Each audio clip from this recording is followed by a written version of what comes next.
Saudara-saudara sidang jemaat yang dikasihi oleh Tuhan kita Yesus Kristus, kembali pada malam hari ini kita datang dalam ibadah kita, ibadah rumah tangga di tempat rumah tangga kita masing-masing.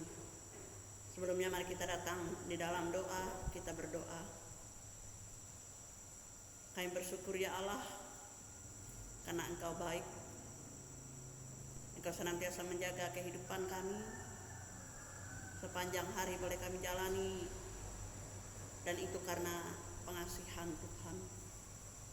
Ya Allah, di kesempatan malam hari ini kami kembali datang menghadap hadirat-Mu yang kudus di rumah kami masing-masing, di dalam ibadah rumah tangga.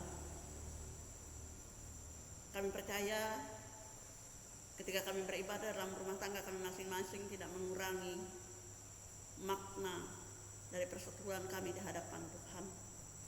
Dan kami percaya juga Tuhan hadir di tengah-tengah ibadah kami yang kami lakukan di masing-masing rumah kami. Malam hari ini ya Tuhan, kami ingin mendengar Tuhan menyapa kami melewati kebenaran firman. Urapi akan hamba-Mu yang akan menyampaikannya Tuhan. Demikian juga jemaat Tuhan yang akan mendengarkannya. Biarlah kami masing-masing Tuhan dipimpin dan dituntun oleh kasih dan kebenaran yang daripada Tuhan. Berbicaralah ya Tuhan kepada kami, sebab kami sedia untuk mendengarkan kebenaran firman-Mu.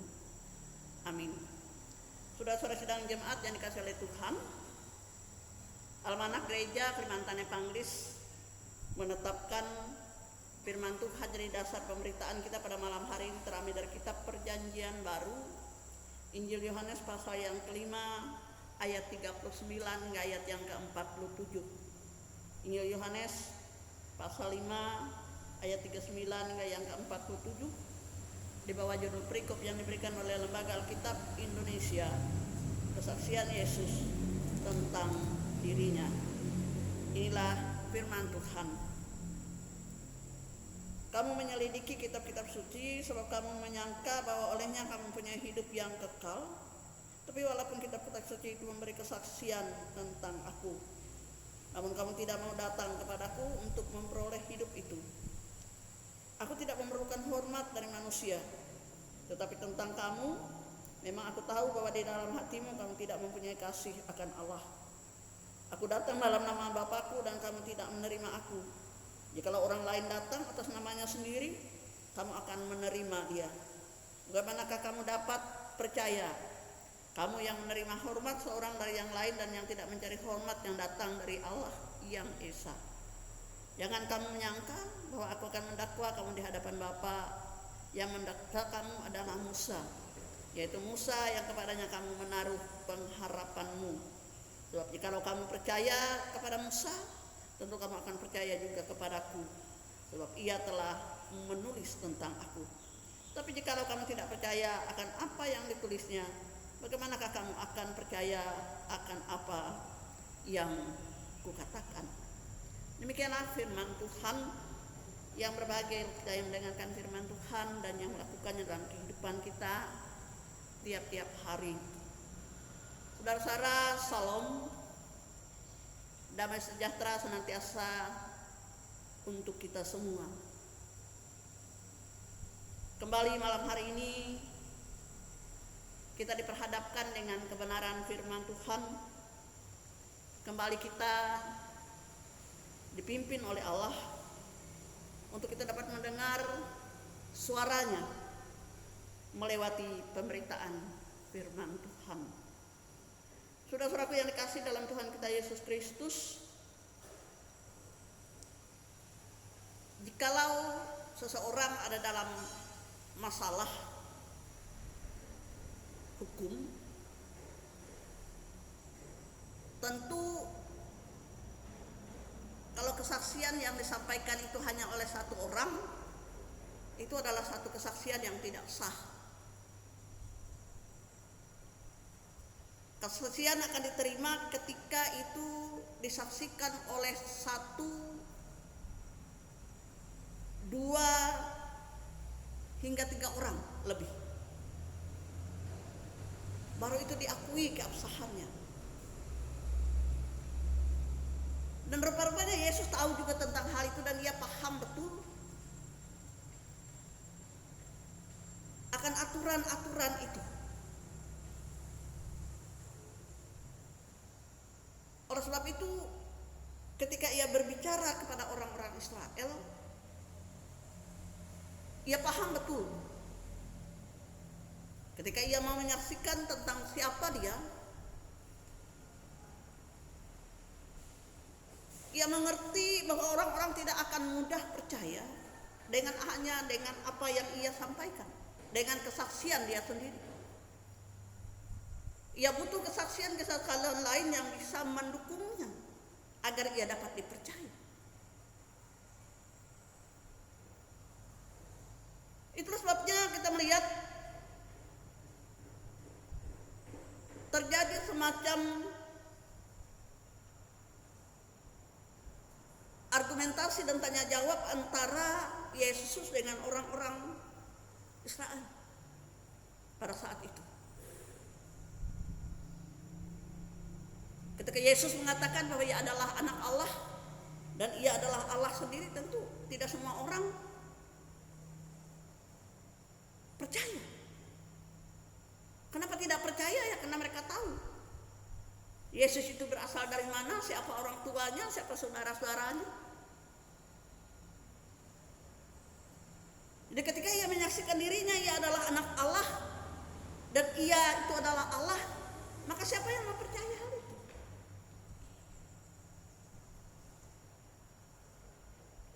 Dan Yesus membutuhkan kesaksian-kesaksian dari orang-orang lain yang mau menyaksikan bahwa ia adalah benar anak Allah dan ia adalah Allah.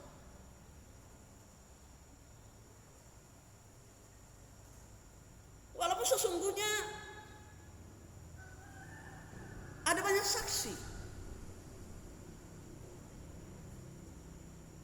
Ada Yohanes Pembaptis misalnya,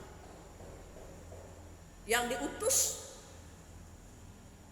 oleh Allah untuk membuka jalan bagi kedatangan Yesus, Sang Putra Tunggal Allah itu. Ia memberitakannya, ia menyampaikannya kepada orang-orang Israel.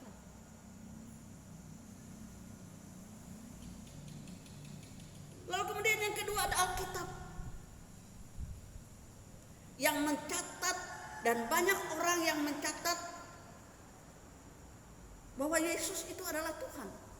Yesus itu adalah sungguh-sungguh anak Allah dan ia adalah Allah itu sendiri.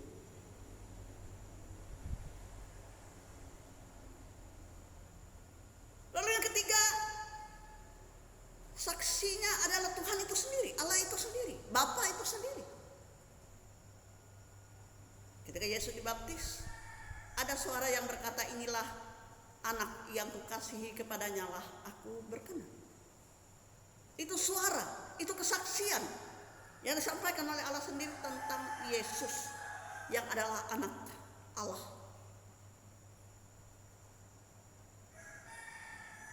Lalu yang keempat, tentu kedatangan Allah dalam Tuhan Yesus Kristus itu adalah merupakan penggenapan dari nubuatan. Nubuatan-nubuatan yang tertulis dalam Perjanjian Lama itu digenapi dengan kedatangan Tuhan Yesus Kristus. Untuk penulis-penulis kitab Perjanjian Lama, kitab Taurat, diantaranya Musa, juga menulis tentang kedatangan, tentang siapa itu Yesus.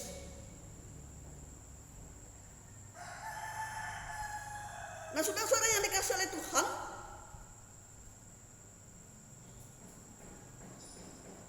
kalau kita melihat itu apa yang dilakukan oleh Yesus ketika ia menyaksikan tentang dirinya, tentang siapa dia, dan siapa-siapa saja yang menyaksikannya, sebetulnya itu bisa dapat diterima. Karena ia memiliki lebih dari satu orang saksi. Ada Yohanes, ada Allah itu sendiri yang mengakui bahwa Yesus itu adalah anak Allah ketika ia dibaptis oleh Yohanes. Ada Alkitab yang mencatat bahwa Allah dalam Kristus Yesus itu berasal dari Daud, keturunan Daud, dan seterusnya. Dan ada pekerjaan-pekerjaan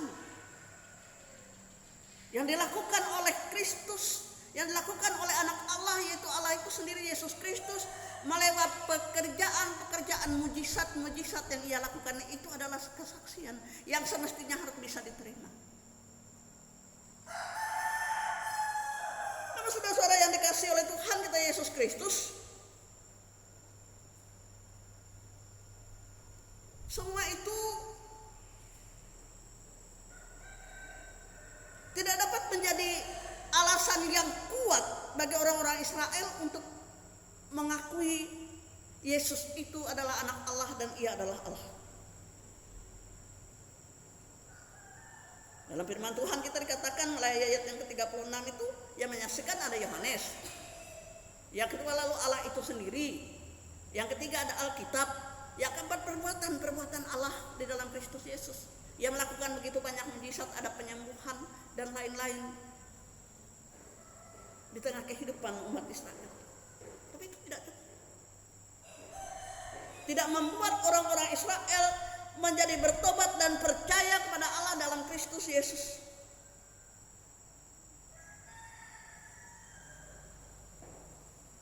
Oleh sebab itu Yesus katakan,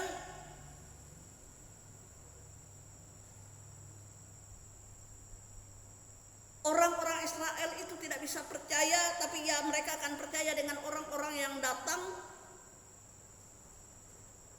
atas namanya sendiri. Dan mereka akan dengan mudah menerimanya.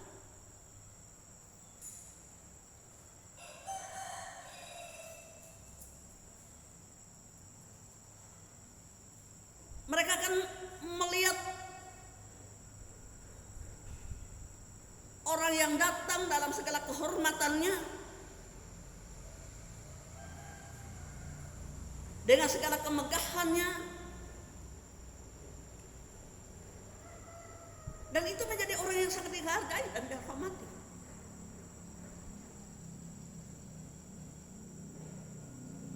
Tapi ketika Yesus datang dan ia mengatakan dan menyatakan dirinya sebagai anak Allah dan ia adalah Allah, dan ia datang dalam berbagai kesederhanaan, dalam berbagai kerendahan, dan itu adalah hal yang tidak mungkin.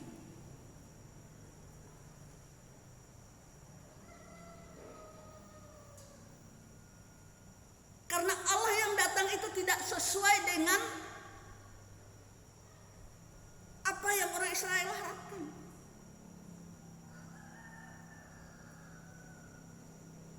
Orang Israel berharap bahwa Allah yang datang itu adalah Allah yang akan menjadi raja atas mereka. Dalam artian raja dalam pikiran mereka. Sesuai dengan pikiran ketentuan mereka. Ia akan datang dengan gagah, dengan kehormatan, dengan mahkota, dengan berbagai hal yang melekat padanya, yang dipandang dihormati oleh dunia. Tapi ketika Yesus datang dengan tidak seperti yang mereka harapkan, tentu saja itu tidak mudah. Dan orang Israel tidak bertobat. Nah, saudara-saudara yang dikasihi oleh Tuhan kita Yesus Kristus, melewati kebenaran firman Tuhan pada sore hari ini kepada kita. Kita adalah umat Allah yang merupakan Israel yang baru. Melewati kebenaran firman Tuhan pada malam hari ini kita dituntun oleh Allah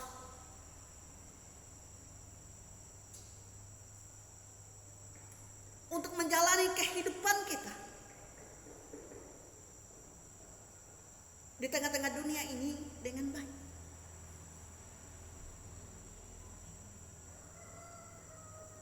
Diterima atau tidak, dihargai atau tidak, seperti teladan Yesus, kita harus tetap melakukan hal-hal yang baik dalam kehidupan di tengah-tengah dunia ini. Yesus menjadi teladan yang utama dalam kehidupan kita.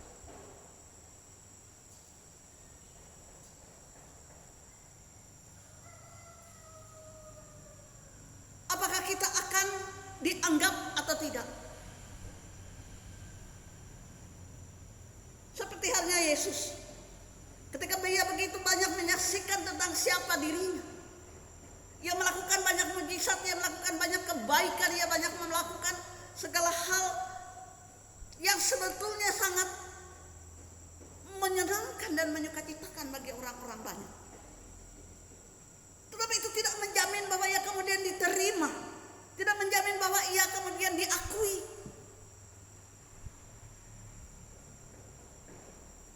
Tetap saja bangsa Israel tidak mengakui bahwa Yesus itu adalah Tuhan dan Ia adalah anak Allah. Nah, demikian halnya dengan kehidupan kita di tengah-tengah dunia ini. Apakah kita dihormati, apakah kita tidak hargai, apakah kita tidak dipandang, tidak membatalkan apa yang menjadi keputusan kita untuk menjadi seorang percaya.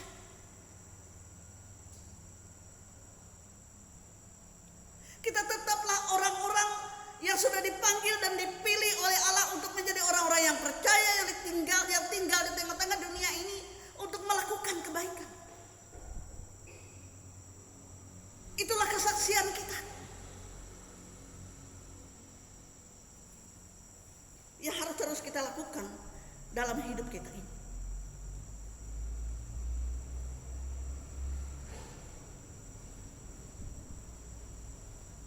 Selaku orang-orang yang percaya, orang-orang yang diutus oleh Allah, orang yang sudah diselamatkan oleh Allah dalam Tuhan kita Yesus Kristus, kita tidak boleh lemah. Kita tidak boleh putus asa. Kita tidak boleh berhenti untuk berbuat baik, untuk melakukan setiap hal yang baik, untuk mengatakan setiap hal yang baik di tengah kehidupan kita. Sebab itulah yang Allah inginkan. Itulah yang Yesus inginkan dalam kehidupan kita. Yang meskipun Israel tidak mengakuinya, ia tetap melakukan kebaikan. Bahkan Dia katakan dalam firman Tuhan, aku tidak akan menghakimi engkau.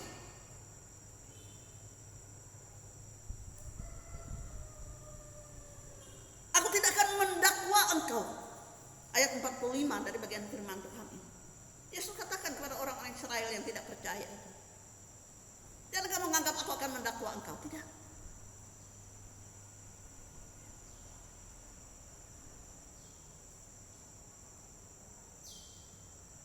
Saudara-saudara yang dikasih oleh Tuhan, maka marilah kita menjalani kehidupan kita. Baik atau tidak baik waktunya, senang atau tidak senang apa yang kita alami di tengah kehidupan kita, kita harus tetap berbuat baik, karena itulah teladan Yesus bagi kita.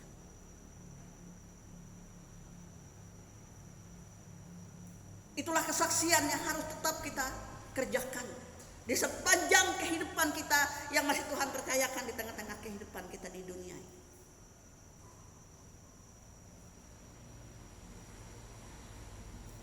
Kiranya Tuhan memberkati kita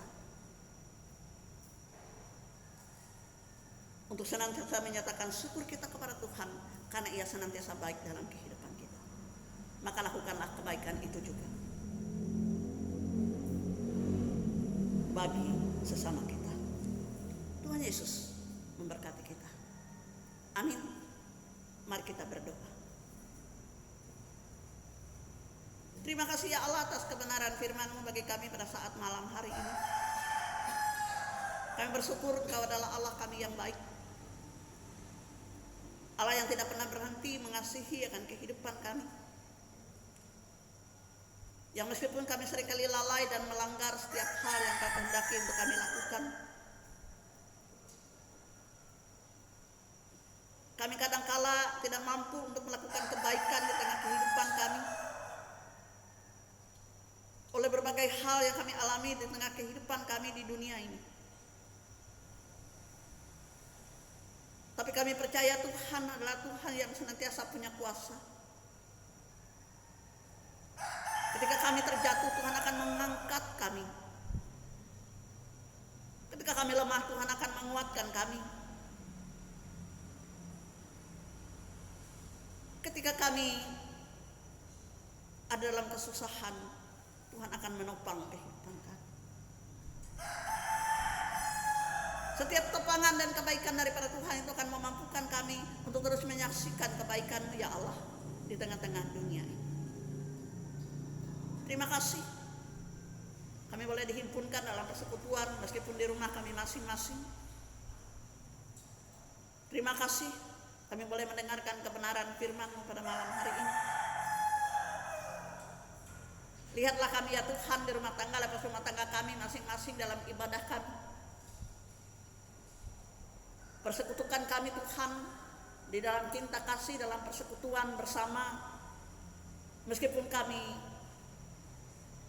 di rumah masing-masing beribadah, tapi kami ada dalam satu persekutuan di dalam doa dan syafaat kami. Ya Allah yang penuh kasih, materaikan terus firman-Mu dalam kehidupan kami. Mampukan kami untuk dapat melakukan sesuai dan seturut dengan kehendak Tuhan saja. Kami berdoa ya Tuhan, dan kami bermohon kepada-Mu ya Allah, agar senantiasa Engkau berikan kekuatan kepada kami untuk menghadapi masa-masa sulit saat ini. Kurang lebih 8 bulan ini Tuhan, kami tidak dapat bersekutu di rumah tangga seperti sebagaimana seharusnya. Kami tidak bisa berkumpul di rumah-rumah jemaat kami.